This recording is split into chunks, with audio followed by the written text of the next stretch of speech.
And today we just had a package show up for this guy. You know what that means? LS3 Defender Day. Welcome back to the Lost Cause Ranch! Kinda told a fib last time. I said we were done with cooling stuff, but I will not bore you anymore with the accessory drive stuff. We got our fancy new electric fan to help keep the 6.2 liter, 430 horsepower V8 nice and chilly. Got a little weatherproof relay for that guy as well. Along with I finally bit the bullet and bought another ratcheting hose cutter. But off camera I did get a couple things done. Like I said last time, we went ahead and picked up a smooth pulley instead of the ribbed one. Well, I just realized I screwed up on the pulley. I need a smooth one, not a grooved one. But we'll be able to test fit off this one and just get the same diameter. Back side of the belt, I had a ribbed one. I don't know what I was thinking. But we also got the correct length belt on there. That guy tensions correctly now. Touch hard to see, but we also have an AC belt. So not only will the engine be cool after getting that fan on there, we'll be able to be cool inside as well. We went ahead and snuck a 90-degree fitting on the fuel rail. That routes that fuel line in a much nicer fashion. Now it's tucked nicely inside the space of the engine itself. The ratcheting action is good for weaklings like me. So now that we got our fancy little fan, we can take these and just punch those guys through the fin to lock that guy on there.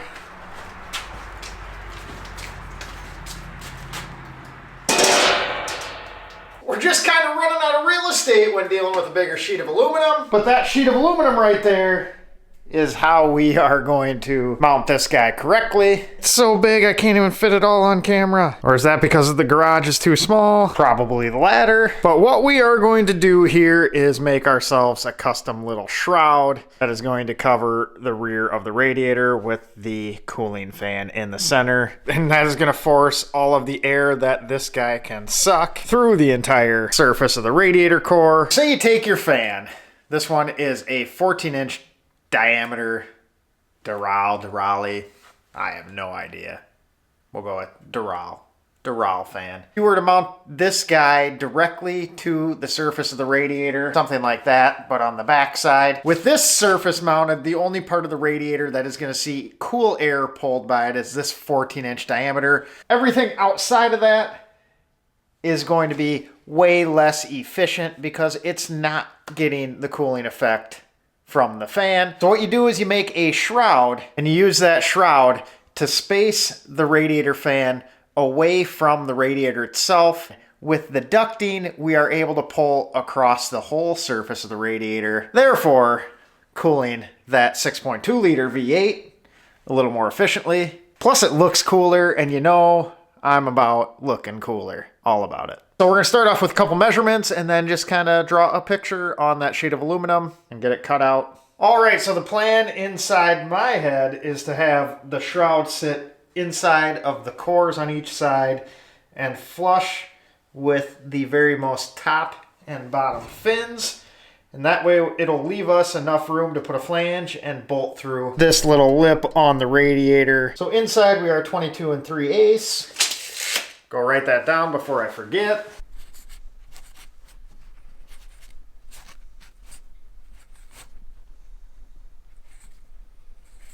Couldn't imagine a better place to write that. And for the height, we're going to go with 14.5. One would think I'd bring some paper out here, but that would be too smart. All right, we found something a little better to write on.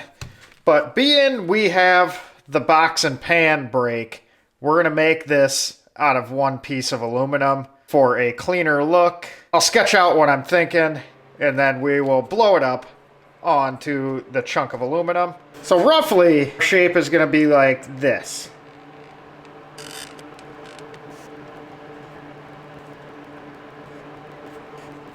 That'll be close to our outer shape. We'll have a bend along there, a bend along there, a bend along there, and a bend along there. That'll push these flaps down. That will give us our spacing away from the radiator for all the air to be sucked through this fan. And then we'll just kind of have to chop a hole in the center for the fan to mount. We're gonna probably actually cut a round one though, ideally. Obviously this is perfectly to scale, so we will we'll blow this up and lay it out on the big chunk of aluminum and get a little jiggy with it.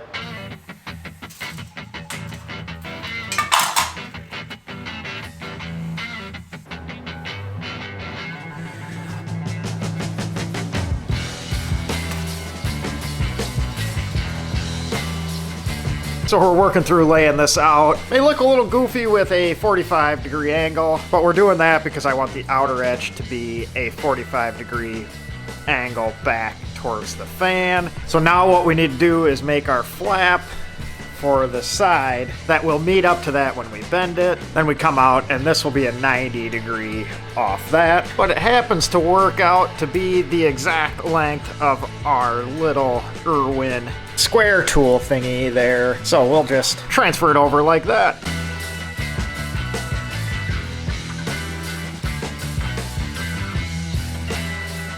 All right, we are ready to start cutting. These inner lines right there and there and there are where we will be bending. Outer ones is what we will cut off. So we're gonna start off with a cut right across there, so I have less sheet to work with. Just trying to make life easier.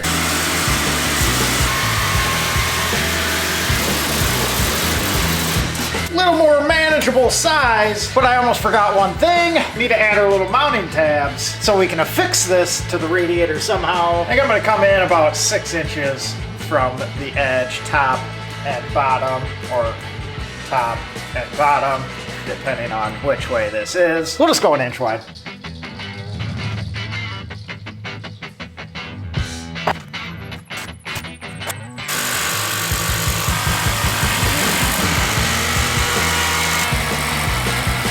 Starting to look like something. We're gonna wait to cut that center hole out, or the fan itself, because that cutout will be close to the bend edge, and I don't want to affect that bend when you have something with a very little amount of material hanging on one side of the bend. It can get all goofy, so we will just wait. But now let's get this guy bent into shape.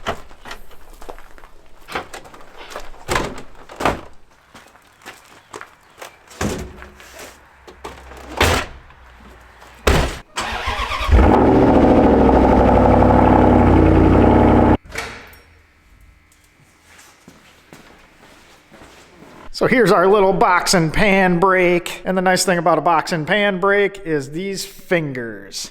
So these are removable. And in just a minute, you'll see how that helps us. But we're gonna get these two bent first. This is 14 gauge aluminum. This is an 18 gauge brake. It should work fine though. We'll have to move some things.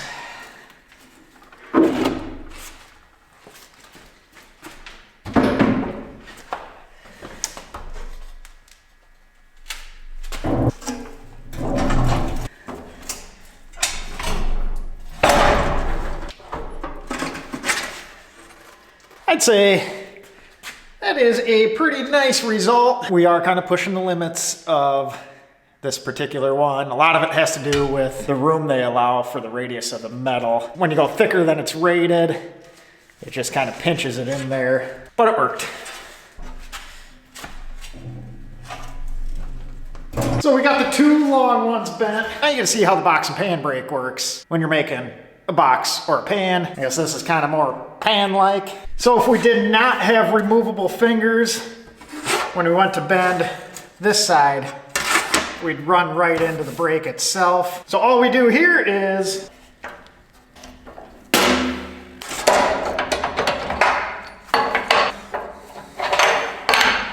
take a couple fingers out,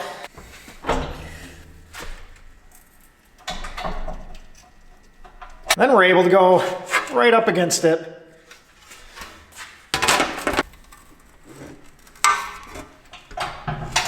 That little thing is a useful little piece. While we're here, we're gonna check the amp rating on the big compressor so I can make sure we have the right amount of power going to it in the new shop. This thing will put out 20.7 CFM. And we are 23 amps. And you know, anytime we're in this garage, we have to take a sneak peek at Ted's old 2A. It's perfect. We may have a touch of a flow issue through the radiator though. Not seeing a whole lot of daylight. Got our little tabs bent down. We'll clean those up and round them off after everything is welded up. Ain't that guy neat? Just had a buddy swing by and drop this off. He said with the green and the missing paint, it reminded him a lot of number 59, and I can't say he is wrong. We just need to add some cargo to the roof of that thing.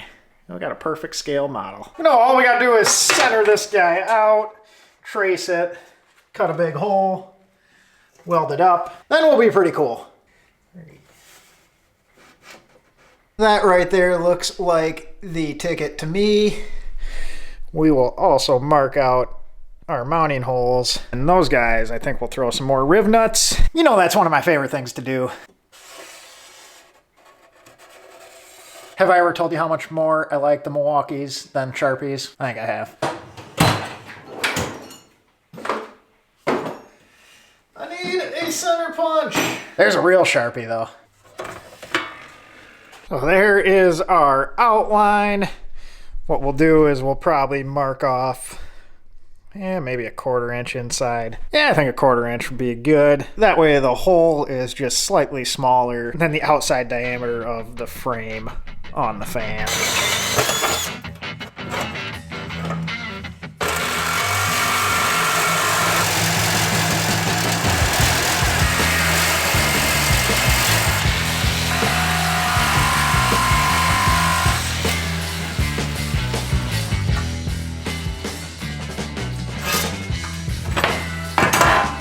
Starting to look like something useful finally. We just need to punch our holes for the riv nuts on all 4 corners. Poorly stack some dimes on there.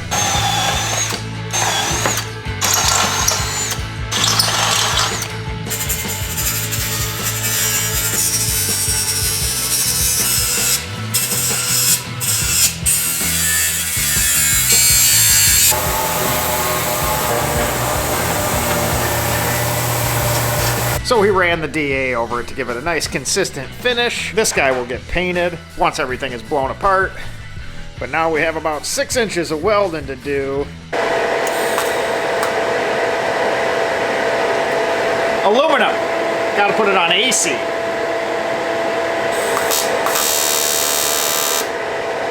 That's a better sound.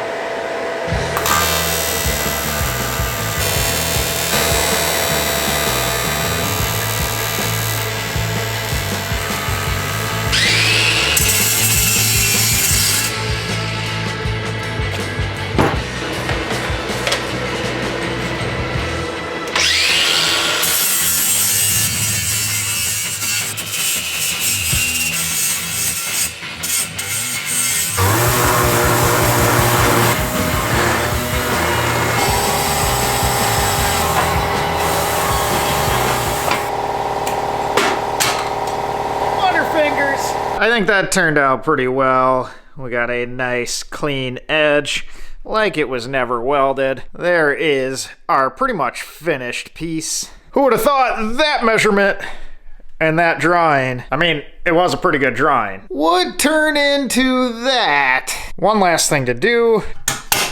I don't know why riv nuts are just such a satisfying thing to me, but I like them.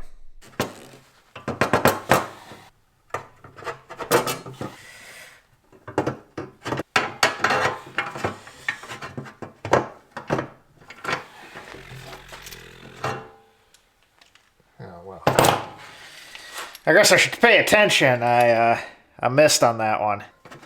A little better. So all we have left to do is bolt these two together to make them one piece and drop it in. This is the top of the shroud, and we're gonna mount this in a fashion that has the wiring facing down. Keep it as clean as possible up top.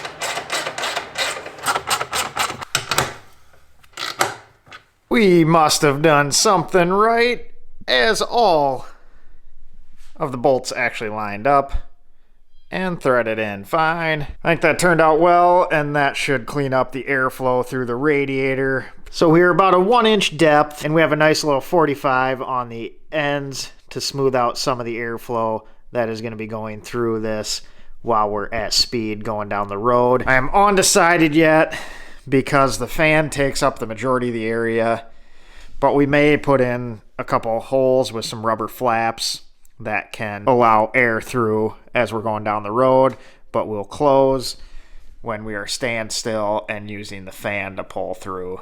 I'll have to ponder on that for a minute.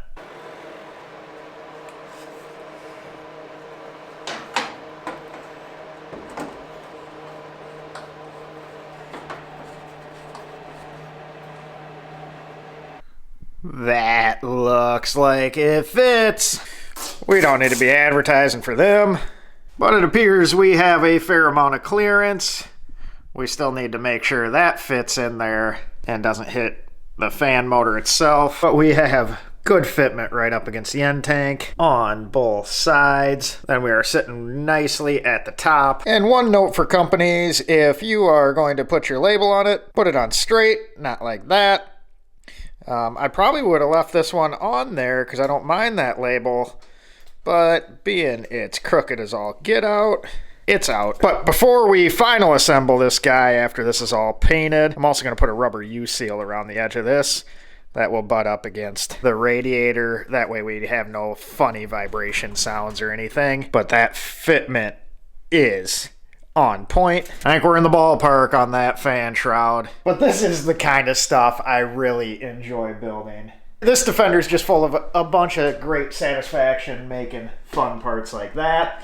But I suppose we should make sure it all fits, even with our little upper radiator tube. See if I can do this one-handed. That goes in there. And we do it. There we go.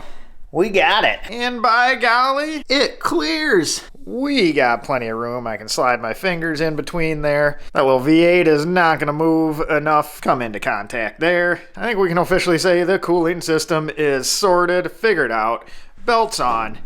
That water pump is going to drive, spit some coolant into that custom dual pass radiator. And we have the rest of the coolers mocked up front. We just had another package show up. More stuff for the Defender.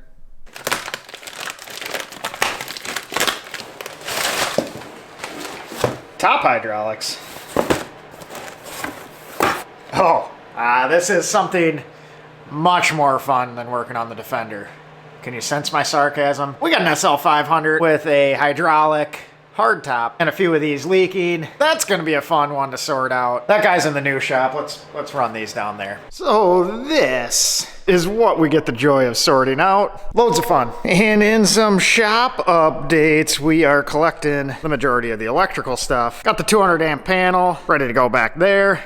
And I got most of the 110 stuff here. We got north of 40 20 amp outlets that'll go along the wall there. Still need to collect all the 220 stuff. That 6.2 wire is kind of painful on the pocket, but soon we'll have switches instead of that.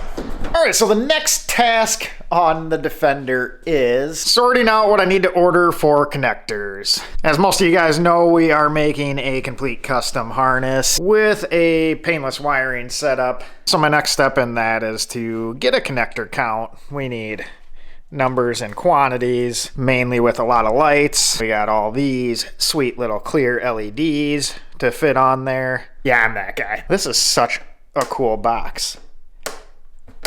Got a magnet. But I just want to get a somewhat rough count on that so we aren't short on connectors and we don't have 3 million extra, because I tend to do that too. But that is what we need to do to keep rolling on our little LS Swap Defender. With that being said, I appreciate you guys watching, appreciate you subscribing, and we will catch you on the next one. Stay tuned for more Defender content in the near future. Have a good night.